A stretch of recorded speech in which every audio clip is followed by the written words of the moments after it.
We're back with the Honorable Minister Catherine Hughes. Cathy, tell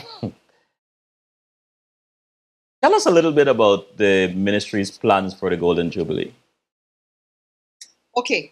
The ministry, the tourism aspect of our ministry is really excited that we are going to be doing a Jubilee Festival. The Jubilee Festival is a festival of arts, craft, and most importantly, music.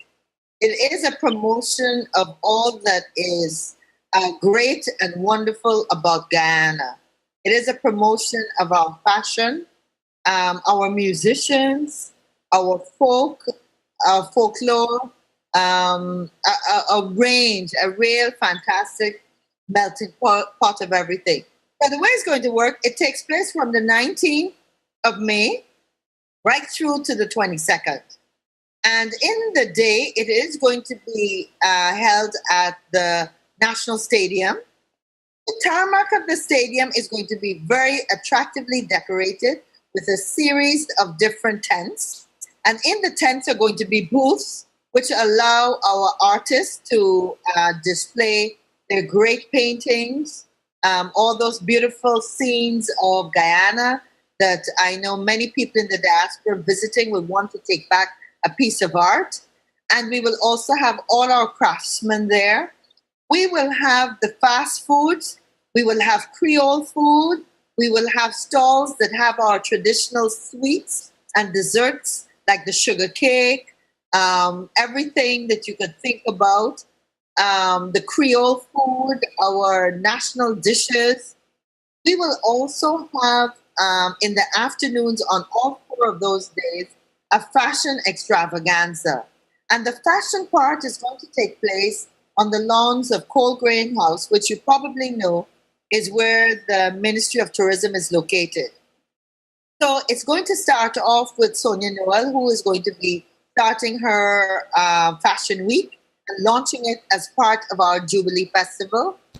And every single afternoon, we're going to have a range of Guyanese fashion designers doing fashion shows on the lawns and also having booths with their pieces of work for sale. The exciting part is really the evening's entertainment. So we start off on the 19th with what we're calling a spiritual or religious kind of flair to it. Here, with the spiritual upliftment, we're looking at music that promotes that genre of music. So we're going to have a bit of gospel. We're going to have a lot, some religious performers. We're going to have some representatives from the Hindu and Muslim communities that are bringing their kind of music in there. On the second evening, we are having what we're calling the best of everything Guyanese. And that really is the best musical performances that come from our regions. So each region across Guyana is going to be able to send their best musical performance. And in addition to that, we are tying into that evening the folk aspect, which of course you know is indigenous music and dance. Our Indian culture is going to be reflective, our African culture also. Third evening is going to be what we are calling our next gen night. And that is all our young, vibrant Guyanese musicians that will be performing. And we have a list that is really long and exciting. And it includes people like Tamika Marshall, Lisa Punch, Adrian Dutchin, Jomo, you name it, we've got them in there. So it really is going to be a fantastic opportunity to see in one evening the best that Guyana's young musicians and performers. The final closing evening is going to be what we call our Legends Night. And we're going way, way back to as far as 50 years ago. And we're pulling out some of those legends that many of us have forgotten, who have not maybe performed in Guyana for many years. And those range from Tammy Bash to range of other musicians, including people like Keith Wade and his band. So it is a really really exciting time. In fact, the ministry, the tourism department is going to be launching on Tuesday of next week this entire program, and I promise you that I will be sending to your site and to your Facebook page a list of all the specific artists that will be performing and on which night. But you know, a lot of our artists are coming from many parts of North America and the diaspora, where quite the majority of them now reside. And I'm happy that we have made approaches to the airlines to come on board and to support. And already we're getting great results and promises of assistance to be able to sponsor these events and, of course, to bring these artists back to Guyana for these performances. Someone has asked me to ask about the cost of these events for the patrons. Where would people be able to get tickets? Well, we are working on that right now. We are going to have tickets available online, very similar to the Ticketron kind of mechanism that you know you have overseas for big shows. We also plan to have on at the Ministry of Tourism a facility whereby people can come and purchase tickets. And there are quite a few locations that we are going to have within Georgetown that tickets are going to be readily available. We want to encourage people to get their tickets long in advance. Of course, on the days and on the evenings, tickets are going to be available at the stadium and at the various locations activities are taking place. But we want to get away from people having to, you know, we don't want 10,000 people lining up in a long line to get tickets at that time. So we're hoping that at the location on the day of the event, it's the people that may have just arrived in the country that didn't have an opportunity. So we want to urge people to get those tickets in advance. I want to go back to the chat room. Someone asked, so just to be clear, if transactions are between existing private enterprises, there is no need to work with Go Invest or any other governmental organization? Not really. I mean, there are some individuals that may have the capital themselves to get into the venture and therefore want to launch it as a purely private sector business initiative. You know, in Guyana, we have always had and we continue to promote an environment that promotes private sector enterprises. I'm happy to say in the last couple of years, we have seen the private sector get into all kinds of areas. I think just recently, you know, when you look at the manufacturing products in the last, I would say in the last year or so, we've really gone up with quite a few brands. We've got an excellent brand of coffee. We've got companies that are doing green seasonings, that the blended seasonings, the traditional pepper sauce, salsas, pepper jellies, all kinds of things that are really very attractively packaged. As you know, in terms of beverages, we have the major giants, but we've had a private sector initiative where we've got a company producing local wines. And again, that's really bottled in a lovely, attractive way. That's Pandama. And so it's really it's for the private sector to take the initiative. And I think that the local market is a strong supporter of all these products. And of course, there's opportunity to export to the diaspora market, who is always, always looking for locally made products of a high quality. The last time the minister was here the other day, he spoke about a security concern and some of the initiatives that they're putting in place. And the reason why I raise this is because someone in the chat room asked if the minister is aware of the security, that security is a major concern for visitors. Absolutely. You know, one of the things too, I live in Guyana, and security is a concern for everybody. It's no less a concern for Guyanese living here than Guyanese overseas. What I will say though is that I do feel that one of the challenges we have, and I always tell the story of my Barbadian counterpart that says, look, we got problems in Barbados, but it is not plastered over all the newspapers in a way that quite often is not representative of the scale of the problem. So, what I mean by that, I'm not suggesting that it shouldn't be in the newspapers. But what I'm saying is that quite often the suggestion is that when you land at the airport, you're going to be robbed on the way down. And when you look statistically at the amount of people that arrive in Guyana every week, and that, the majority of them, more than I would say maybe 99% of them, make it home and have a wonderful experience. But it is always the 1% that is an issue any part of the world that you are at. When I landed in New Orleans, the first thing they told me was how bad it was, how terrible the crime was. And I remember thinking, oh my goodness, should I have come here? Jamaica suffers from the same problem. And what I will say is that this administration is committed to finding and putting things in place. We've been very vigilant.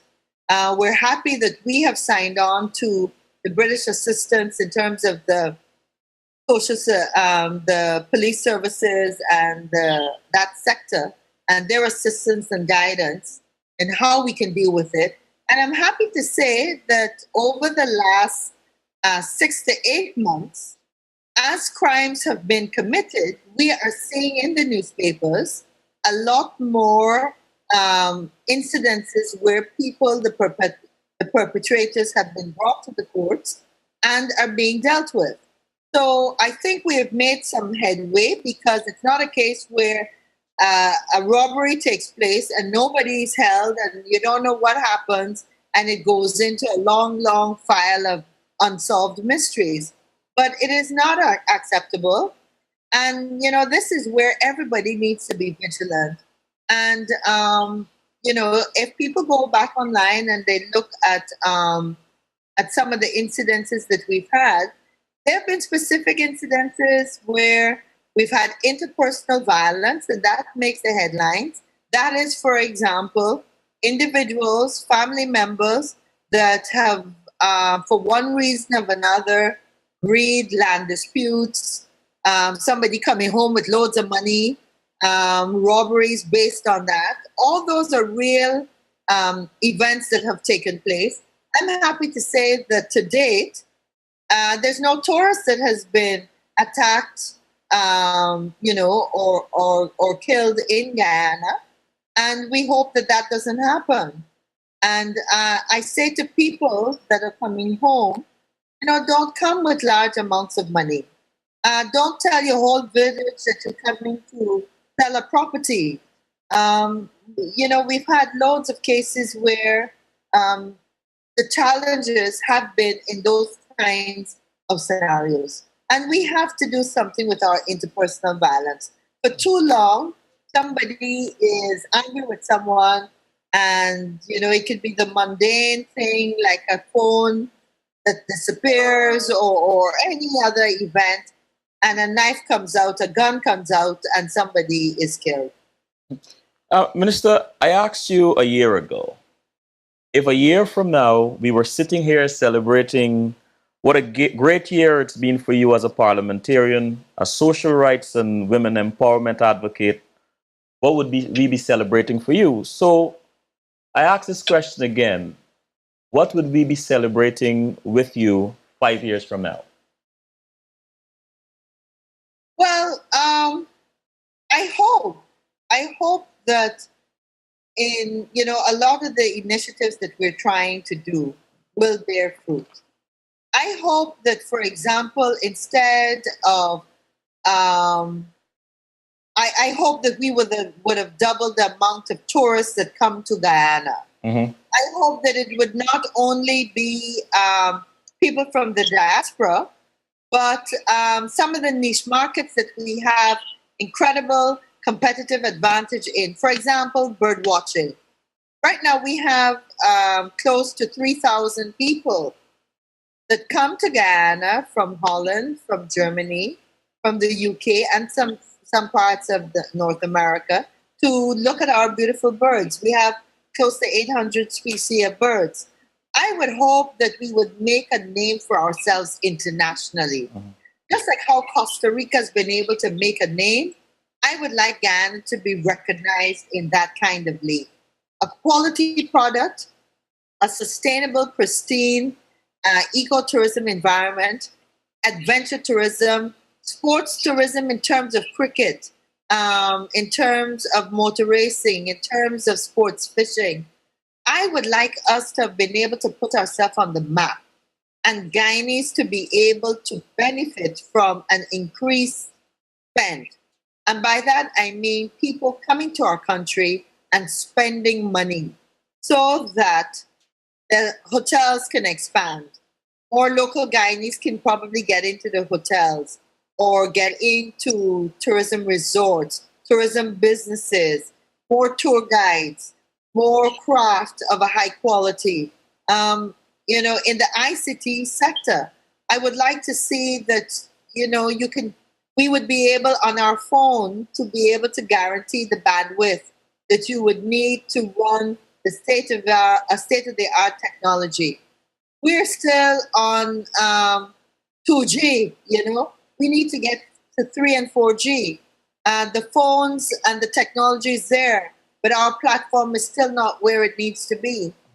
And for me, one of the biggest disappointments in looking back on the last, it's not quite a year yet, but we're over 9 months, is that the length of time it takes for the government apparatus to actually get things done.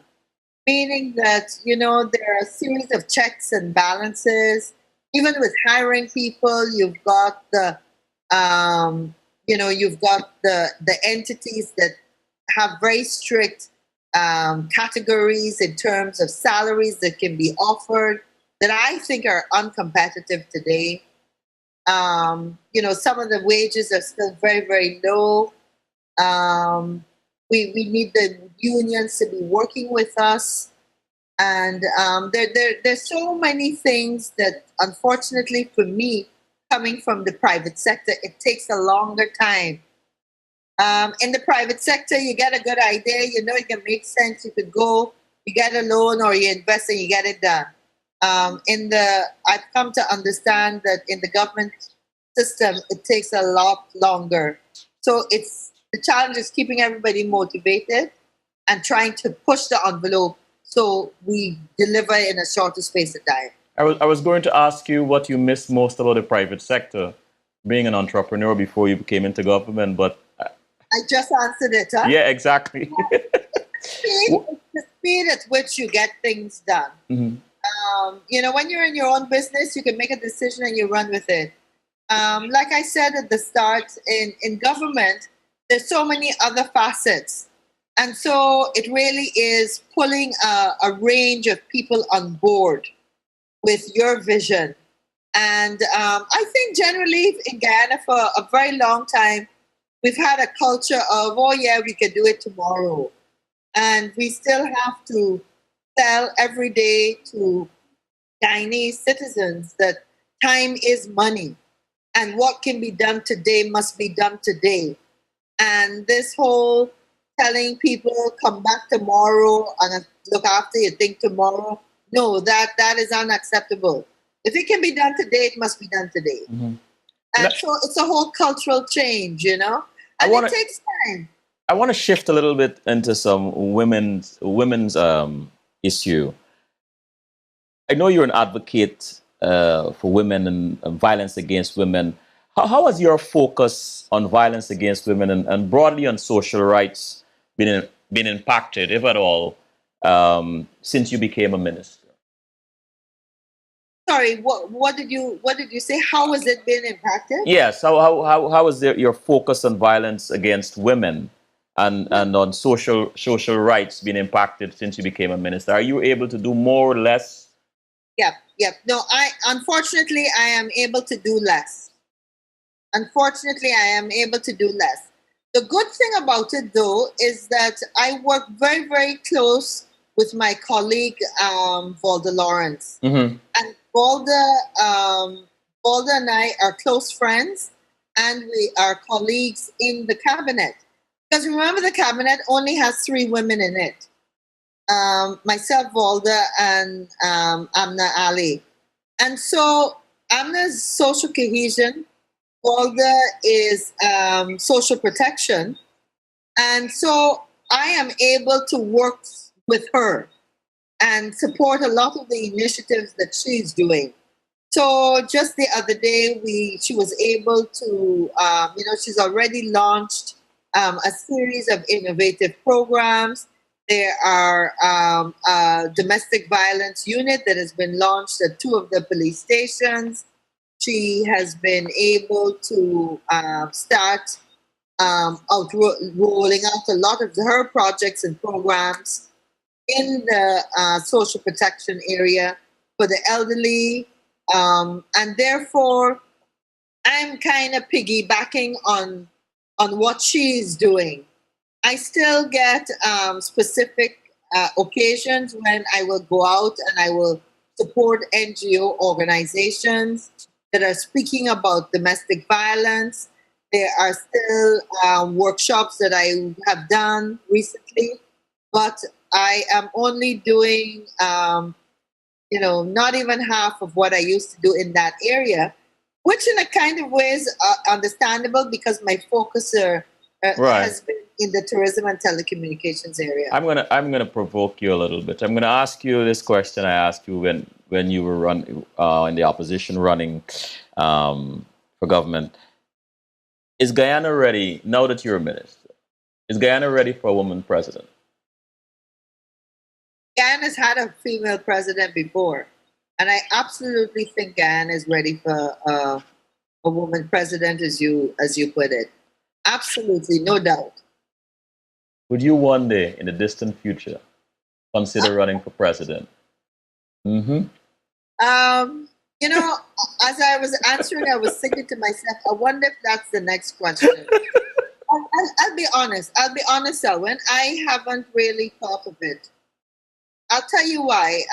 People don't realize that really I like to say I came to politics through the back door, in the sense that I just felt that things in Guyana needed to change.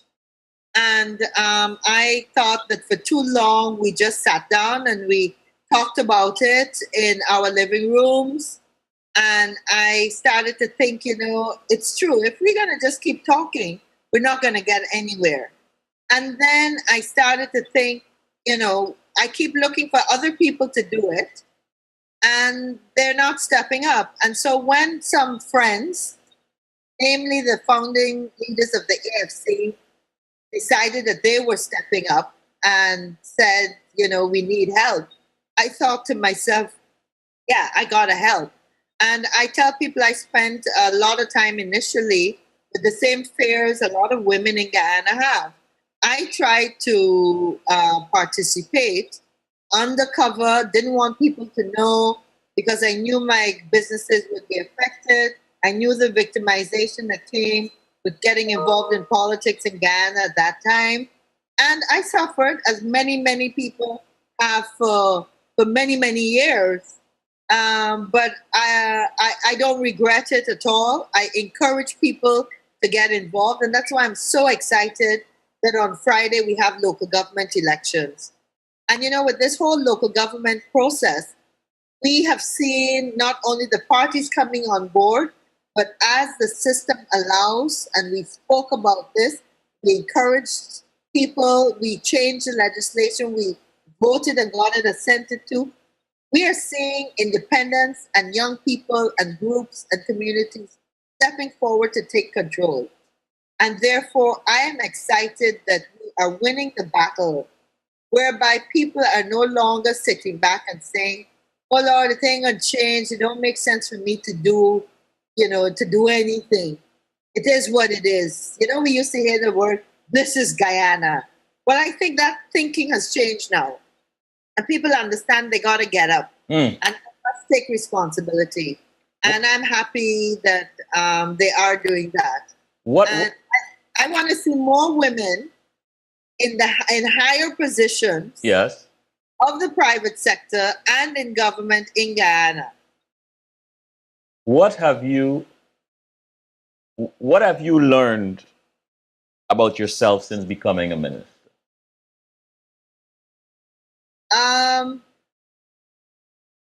I have learned actually that I've learned to be a little more patient. Mm-hmm. I have learned also, though, that this is a process, and I am contributing to a part of a longer process. And therefore, I have a responsibility to bring as many people as I can along this process. So I recognize that I and this administration may not necessarily be able to complete everything that we hope to achieve, because, as they say, life happens. There are all kinds of challenges and realities. But I am, in this point in time, committed to do as much as I can. Mm-hmm. And hopefully, we will encourage more people to come on board. Some of them may have better and innovative ideas than I will. And there will come a time when I will step aside. And I hope that there's a whole other team of people that will come on board and just continue the process of developing Guyana. I really think that we can be so much more than we dream of. And it is time to realize that.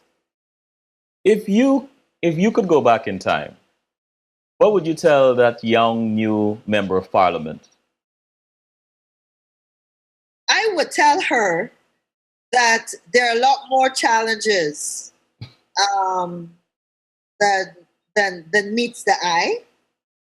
I would tell her also it is very, very easy to criticize, but sometimes very difficult to put the things in place that can deliver meaningful change.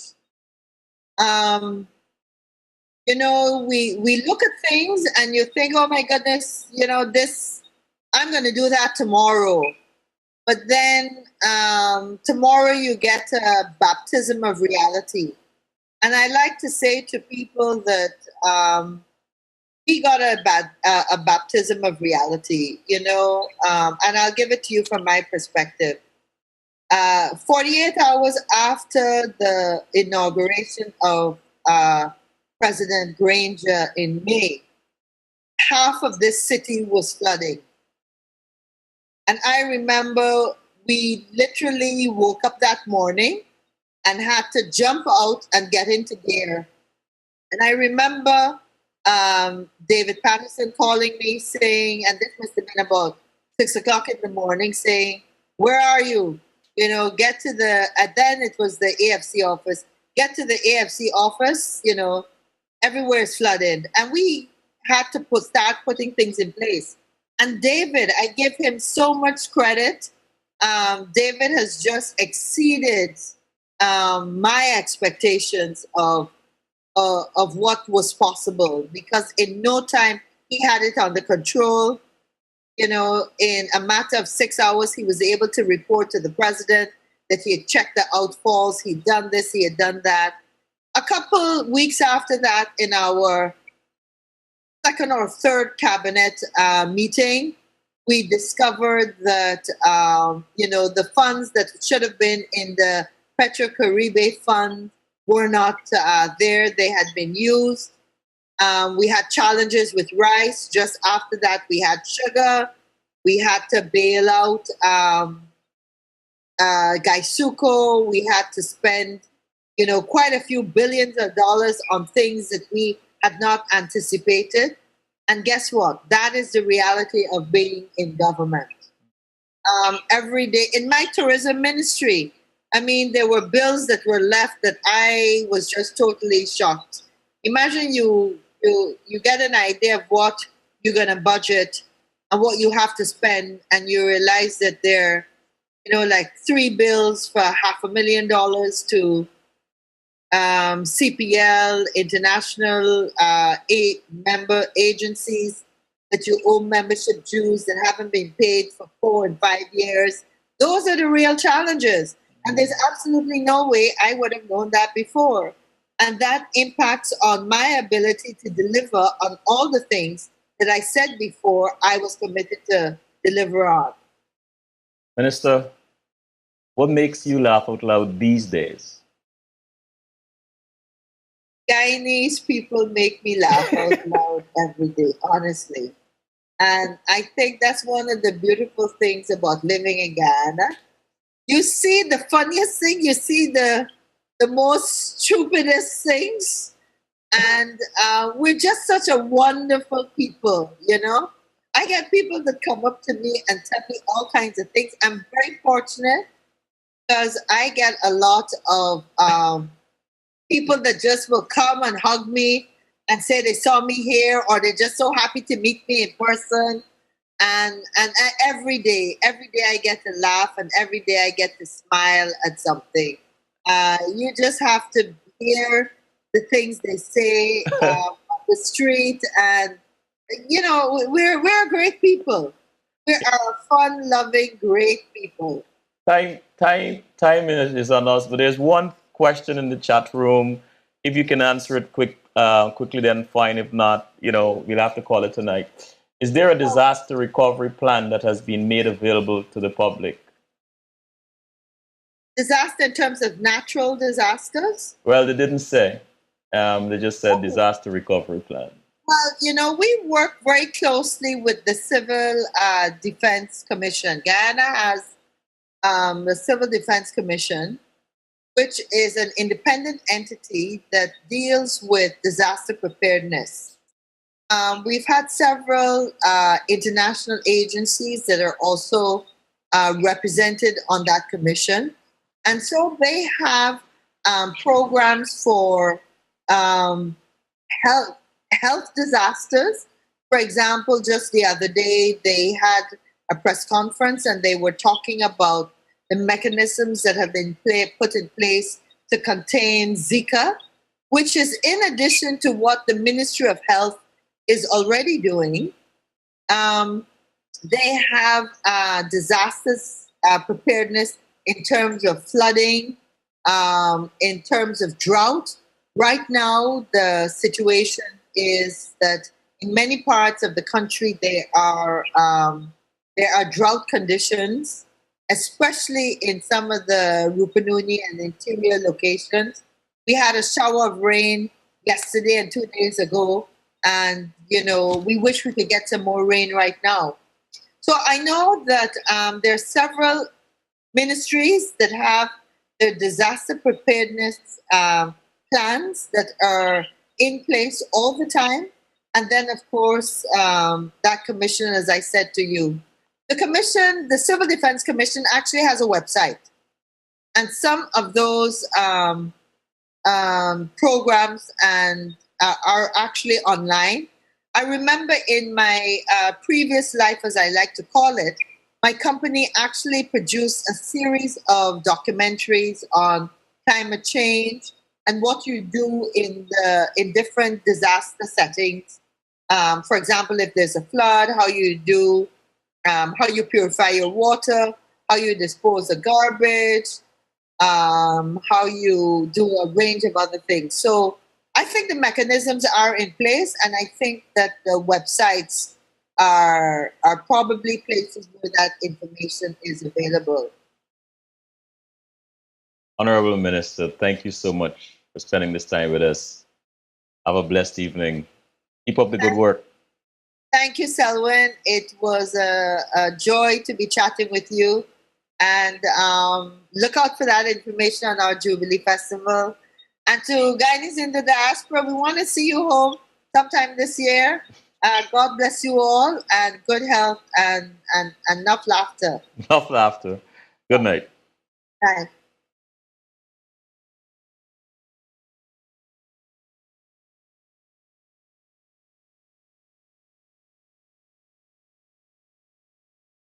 One day, Bonnie,